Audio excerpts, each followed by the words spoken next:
Assalamualaikum warahmatullahi wabarakatuh. Kami dari kelompok 101 KKN BBM ke-63 Universitas Airlangga ingin memberikan sedikit pengetahuan mengenai berbagai penyakit pada ternak, baik ternak ruminansia, yaitu sapi, kambing, domba, dan ternak unggas kepada warga masyarakat Desa Perning, Kecamatan Jatikalen, Kabupaten Nganjuk.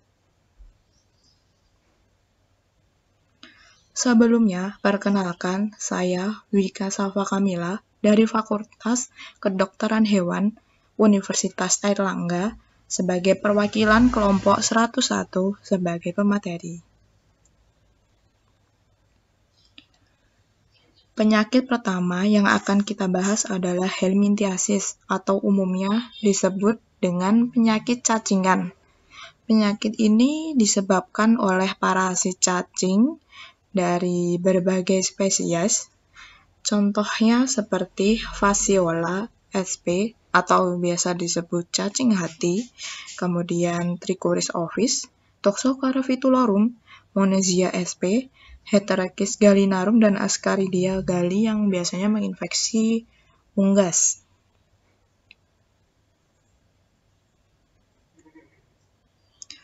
Berikut adalah alur bagaimana cacing dapat menginfeksi ternak maupun manusia.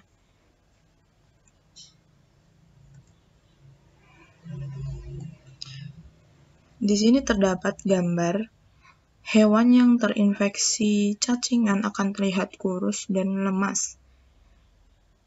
Dan ini adalah contoh gambar dari cacing hati atau Fasciola sp yang menginfeksi hepar. Kemudian ini adalah berbagai macam telur dari spesies yang berbeda-beda dari cacing. Kemudian ini adalah jika dilihat dari mikroskop penampakan dari cacing hati atau Fasciola. Kemudian ini adalah usus atau intestin dari unggas yang terinfeksi oleh Heterachis gallinarum maupun Ascaridia galli. Di sini nampak lumen dari usus dipenuhi oleh cacing sangat banyak sekali sehingga menyebabkan pendarahan pada mukosa usus. Dan hewan yang terinfeksi oleh cacingan biasanya tanda-tanda yang sangat terlihat adalah hewan mengalami diare seperti ini, diarenya cair, fesesnya atau kotorannya cair. Nah, cacing juga dapat menginfeksi manusia dengan cara menembus kulit dengan gigi-gigi tajamnya. Ini kita bisa lihat giginya sangat tajam sekali, dapat menembus otot bahkan organ dalam tubuh. Di sini terdapat animasi bagaimana nanti cacing dapat menginfeksi atau dapat menembus dan menularkan dari hewan satu ke hewan lainnya. Symptoms can be signs of a lungworm infection. These include coughing, breathing problems, tiring easily, bleeding disorders, poor appetite, losing weight, biasanya hewan yang terserang cacingan tubuh ternak tampak kurus, lemah, nafsu makan ternak berkurang, diare atau mencret, bulu kusut, kering dan rontok.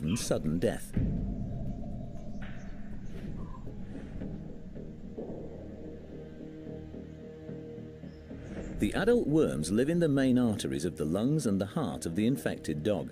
They can grow to over 20 millimeters in length. Cacing dewasa yang telah bertelur, kemudian telurnya ini masuk ke aliran darah pada hewan yang terinfeksi, kemudian telur ini menetas, cacingnya keluar dan menginvasi organ target, sehingga cacing menyerap nutrisi dari darah hewan ternak, sehingga pada kasus ini hewan ternak yang terinfeksi oleh cacing, parasi cacing akan terlihat anemia dan kurus karena tidak terbagian oleh nutrisi dari pakan yang mereka konsumsi. Penularan penyakit cacingan terjadi karena termakannya larva infektif dan telur cacing yang menempel di tanaman atau sayuran, di mana sebelumnya terdapat siput air yang membawa larva dan telur cacing. Kemudian, tanaman atau sayuran yang ada larva atau telur cacingnya termakan oleh hewan. Lalu, telur cacing akan menetas dan berkembang dalam tubuh manusia.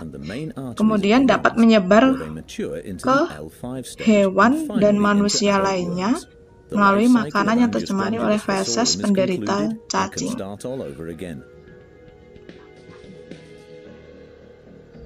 Apart from dogs, foxes are also important hosts for the lungworm, spreading it across large areas as they roam the countryside.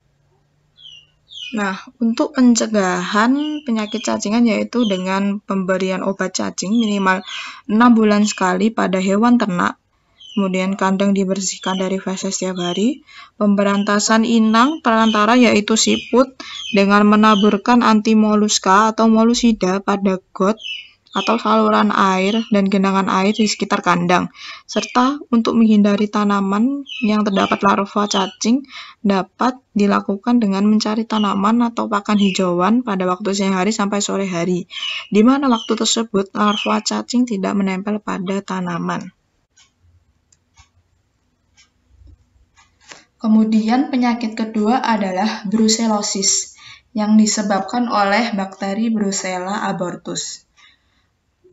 Brucella abortus menyebabkan keguguran pada trimester terakhir masa kebuntingan dan diikuti oleh suatu periode infertilitas. Brucella abortus menyebabkan demam undulans atau brucellosis pada manusia yang meminum susu mentah yang belum dipasteurisasi atau bersentuhan dengan kotoran atau tenunan yang tertular. Keluron karena Brucella abortus merupakan atau umumnya terjadi dari bulan ke-6 sampai ke-9 setelah bulan ke-5 periode kebuntingan. Kemudian kejadian abortus berkisar antara 5-90% dalam suatu kelompok ternak, tergantung dari jumlah hewan bunting yang tertular, daya penularan, virulensi organisme, dan faktor lain. Nah, di sini adalah contoh dari bakteri Brucella abortus yang dilihat dari mikroskop elektron, dan ini adalah fetus atau anak hewan yang mati karena induknya terinfeksi oleh Brucella abortus.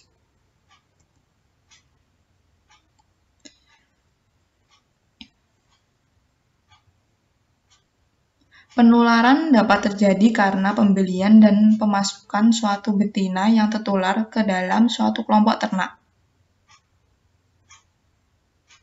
Infeksi sering terjadi karena ingesti kotoran dari alat kelamin hewan yang mengalami abortus, yang mengontaminasi makanan dan air. Penularan dapat pula terjadi melalui selaput lendir mata dan intrauterin setelah inseminasi dengan semen yang tertular oleh Brucella abortus.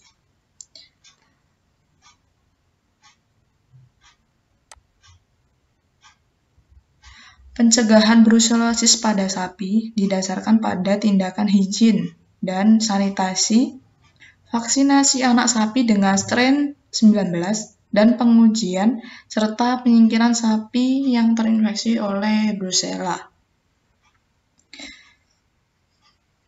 Tindakan higien atau tindakan membersihkan sangat penting dalam program pencegahan brucellosis pada suatu kelompok ternak.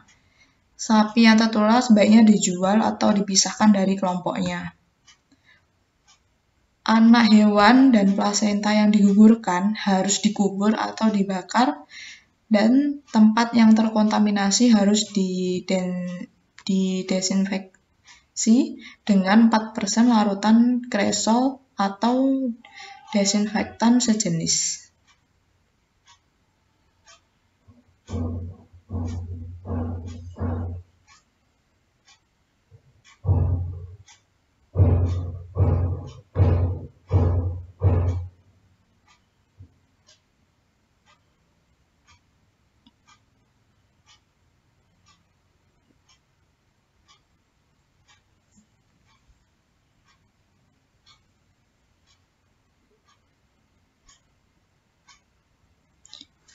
Dalam video ini ditunjukkan bagaimana tindakan vaksinasi kepada ternak yang terinfeksi brusellosis, serta keamanan yang harus dilakukan saat menangani ternak yang terinfeksi Brusela.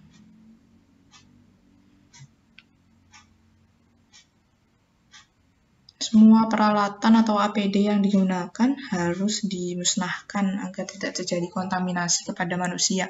Karena brusellosis ini dapat menular ke manusia dan menyebabkan keguguran pada manusia maupun hewan, sehingga sangat berbahaya sekali. Lalu penyakit yang ketiga adalah PMK atau penyakit mulut dan kuku yang disebabkan oleh virus famili Picorna, genus Aptovirus, penyakit viral yang bersifat akut dan sangat menular.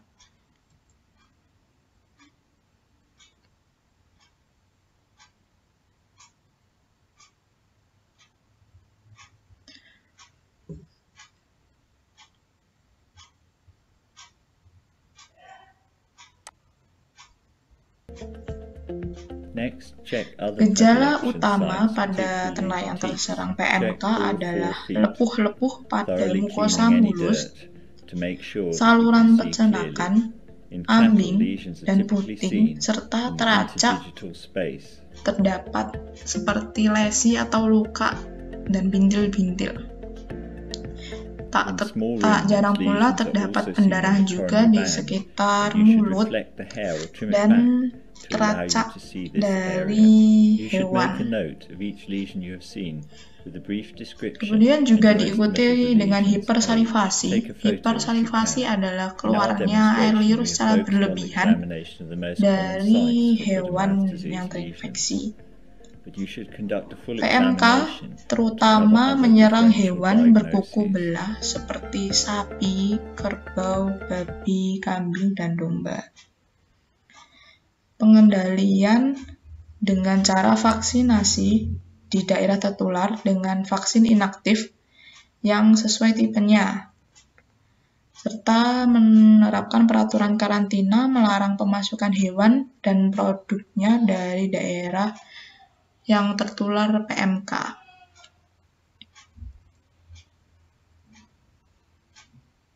Selanjutnya, penyakit yang keempat adalah blood. Disebut juga dengan fulminal timpani atau kembung. Pada blood terdapat gas bebui, biasanya disebabkan karena konsumsi pakan leguminosa yang sangat banyak. Contoh tanaman yang mengandung leguminosa adalah ini. Contoh tanaman leguminosa yaitu lamtoro salah satunya. Nah, di gambar ini juga ditunjukkan ternak yang mengalami blood, kembung. Bloodnya kembung. Gejala yang timbul akibat blood ini adalah hewan akan menunjukkan adanya pembesaran abdomen di sekitar legok lapar, sedangkan pada kasus yang berat pembesaran dapat terjadi pada kedua sisi abdomen. Jadi pembesaran di salah satu perutnya. Kalau yang akut itu dua sisi perutnya membesar. Kemudian hewan menunjukkan hipersalivasi atau keluarnya air liur yang berlebihan dan gelisah. Kemudian mulutnya itu sangat bau, mulut hewan sangat bau. Kemudian hewan akan ambruk dan tidak lama kemudian hewan bisa mati. Nah, di sini kita akan melihat bagaimana cara dokter hewan menangani belut pada ternak. Pencegahan yaitu jangan biasa memberikan pakan rumput yang masih basah, terutama di pagi hari. Kurangi persentase pemberian leguminosa atau hijauan, misalnya daun lemtoro yang berlebihan pada ternak, karena itu dapat menyebabkan akumulasi gas pada perut atau lambung ternak. Jerami kering diberikan di pagi hari sebelum memakan hijauan jenis lain. Lalu usahakan ternak banyak bergerak sehingga mengurangi gas pada lambung. โอเคแล้วก็ดึงเอาค้างไว้ดึงเอาอันนี้กดไว้ดึงได้เลยลงมาออกเลยครับดม Di sini kita bisa melihat gas yang keluar dari abdomen atau perut ternak. จุดไฟไหมเอานิ้วออกดิเอานิ้วออกดิ บางทีมันกระเด็นเข้าหน้าคอนเทนต์มันกระเด็นเข้ามาเข้าหน้าเราช้า เราต้องกดไว้ตลอด ๆเลเซอร์ลงน้ำคุณก็ปล่อยเต็มที่ Kemudian secara berangsur-angsur ukuran dari perut yang semulanya membesar kemudian mengecil. Nah, cairannya dan gasnya keluar. ไม่ตั้งใจมันเป็นธรรมชาติโอ้ยไม่ละ Selanjutnya nomor 5 adalah penyakit Grass tetani.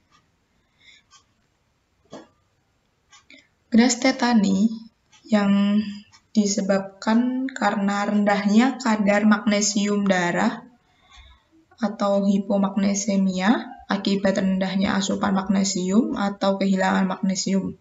Misalnya saat sapi sedang masa laktasi. Di sini kita bisa melihat sapi yang kekurangan magnesium itu ambruk.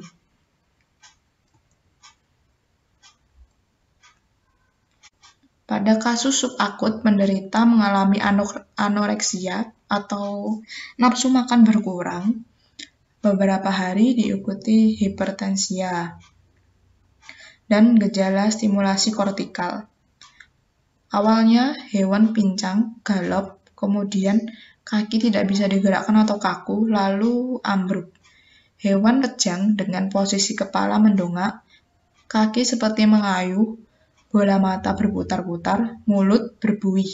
Kematian dapat terjadi dalam beberapa jam bila tidak diterapi. Penanganannya dapat meminta resep obat kepada dokter hewan, yaitu dengan meminta suntikan pentobarbiton 3 mg secara intravena. Setelah itu diberikan 400 ml, yaitu 25% magnesium yang diberikan secara intravena atau subkutan. Pemberian magnesium hanya meningkatkan kadar magnesium plasma sekitar 6-12 jam. Sebab itu harus diberikan pakan yang cukup mengandung magnesium. Hewan yang ambruk lebih dari 12 jam sulit untuk pulih kembali, sehingga hindari memberi pakan hijauan muda yang tumbuh subur karena hijauan muda rendah sekali kadar magnesiumnya. Kemudian hindari pemupukan tinggi kalium atau mengambil pakan dari area yang intensif pemupukan kalium karena menyebabkan rendahnya magnesium.